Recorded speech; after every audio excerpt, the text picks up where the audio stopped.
Hey lore lovers! Welcome back to Pirate Week! I am so excited to be celebrating one of my favorite things with you again! Yo ho ho, lore lovers. Hey Tara, what's a pirate's favorite letter? R. I can see how you might think that, but a pirate truly loves the sea. Get it? Because the letter C sounds like the word sea? Get it? Yes, I got it. Geez, for somebody who likes pirates, I would have thought you would know that one. I'm going to ignore that. Anyway, lore lovers, for this week of Pirate Week, I'm bringing you two tales of the fiercest pirates the world has ever seen. Well, slap me thrice and hand me to my mama. Who are the pirates you're talking about this year?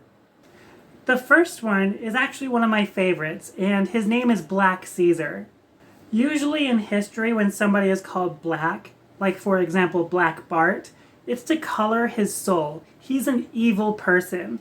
However, with Black Caesar, it's because he's actually black. He's from Africa. What about Blackbeard? Wasn't he called that because his beard is black? I think it could go both ways on him. He did indeed have a black beard. However, if you didn't think he was evil, you may want to rethink some of your morals and standards. Anyway, on to today's video. Most of what we know about Black Caesar before he turned to piracy is legend. We don't know too much.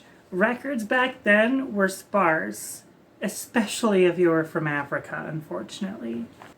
According to legend, though, he was a chief of a tribe in Africa, and he was pretty great at it. He had several followers, and was able to outwit and outlast his white pursuers who tried forcing him into slavery. However, his luck didn't last. In one instance, he and 20 men were tricked to go aboard a ship to investigate a watch and other precious golds that the sailor said he had. Unbeknownst to them, this sailor was actually a slaver. As they boarded the ship, everything was just fine. They feasted, played music, and everybody was happy. But as they drank and celebrated more and more, the ship left the shore of Africa, and they were kidnapped. At first, Black Caesar and his 20 men tried to overpower the ship and the crew. However, they were vastly outnumbered and outmatched. They didn't have very many weapons, while the sailors and captain had plenty of guns and swords.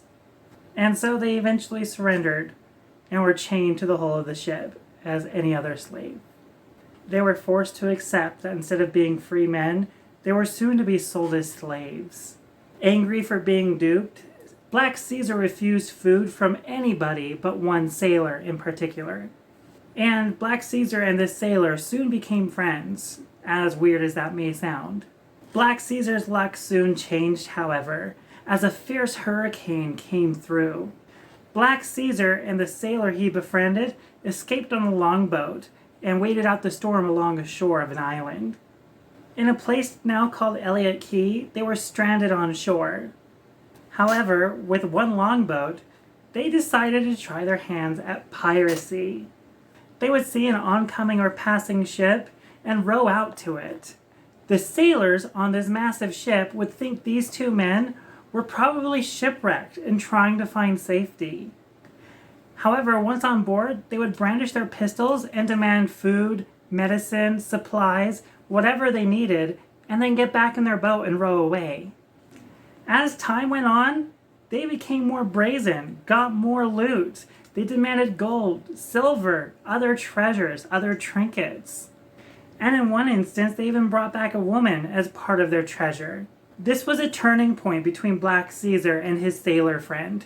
They fought over this woman constantly until finally Black Caesar murdered him.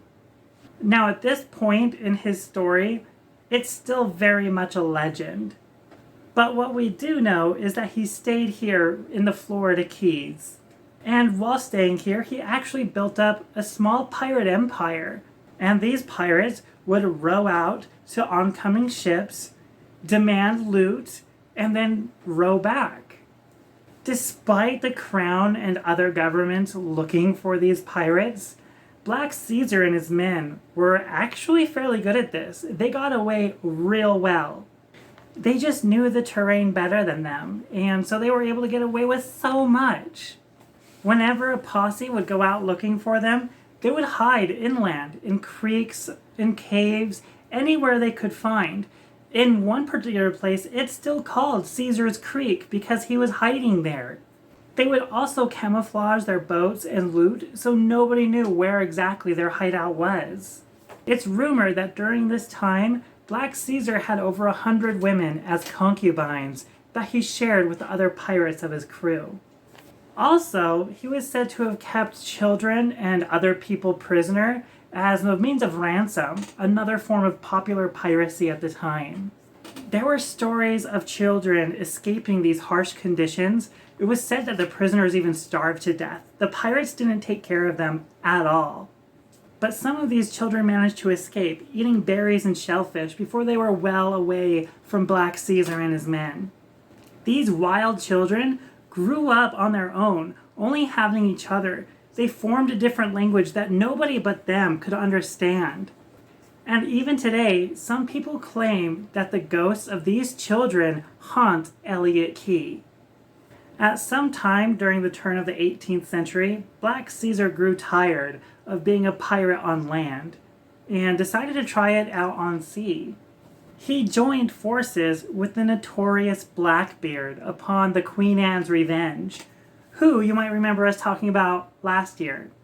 Together, this formidable pair took down so many ships upon the Atlantic. This was until the English Navy went after them. They finally engaged in battle on Ocracoke Island. Cornered, Black Caesar tried laying a trail of gunpowder leading to explosives. He wanted to blow them up and get away. However, at the last moment, he was overpowered and taken prisoner, where he was then hanged at Williamsburg, Virginia. Well, lore lovers, what do you think? Did you know about Black Caesar? What would you have done if you were in his shoes? Let me know in the comments down below. And be sure to like and subscribe and hit that bell notification icon to be alerted for when the next video becomes available. And until next time, lore lovers.